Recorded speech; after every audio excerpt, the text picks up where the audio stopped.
மாட ஓட்டிட்டு போயிருக்கான் போலீஸ் ஸ்டேஷன். பதட்ட சப் இன்ஸ்பெக்டர் 25 வருஷம் சர்வீஸில் இப்படி ஒரு நடக்கலையா சம்பவம்? எதுக்கியா 15 காலம் மாட போலீஸ் ஸ்டேஷனுக்கு ஓட்டி வர? இதெல்லாம் மாட்டு சந்தையா இல்லை மாட்டு பண்ணையா? நீங்கள் நல்லா லாடம் கட்டுவீங்களாமே.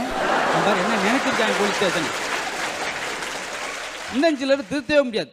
ஒரு ஆள் தண்ணி ஓட்டு வண்டி ஓட்டி போயிருக்கான், பிடிச்சி போலீஸ் ஸ்டேஷனில் கொண்டு வந்து நிறுத்தியாச்சு. ஏயா ஏன் தண்ணி ஓட்டு வண்டி ஓட்டினேன்? என்ன சொல்கிறீங்க நீங்கள்? என்னையா ஒரு பெட்ரோல் போட்டு வண்டி ஓட்டினா பேசாமல் இருக்கீங்க, டீசல் போட்டு வண்டி ஓட்டினா பேசாமல் இருக்கீங்க, கேஸ் போட்டு ஓட்டினா கூட பேசாமல் இருக்கீங்க, தண்ணியை போட்டு ஓட்டினா மட்டும் என்னை வந்து சட்டையை பிடிக்கிட்டியா பிடிக்கான்? இல்லை அது வண்டிக்கு போகிறதா, இது உனக்குள்ள ஓட்டிருக்கா? என்ன வண்டி என்னன்னு பிரித்து பேசுகிறீங்க? வண்டிக்கு ஏதாச்சும் இருப்பாருன்னா ஒரு சாப்பில் சேர்க்குறோம், மனுஷனுக்கு ஏதாவது பிரச்சனை மருத்துவமனை சேர்க்குறோம். ஐயா சாமி முதல்ல வெளியே போடா, நீ எல்லாத்துக்கும் தத்துவத்தை கற்றுக்கிட்டு இருக்காங்க. அது ஒரு பக்கம்.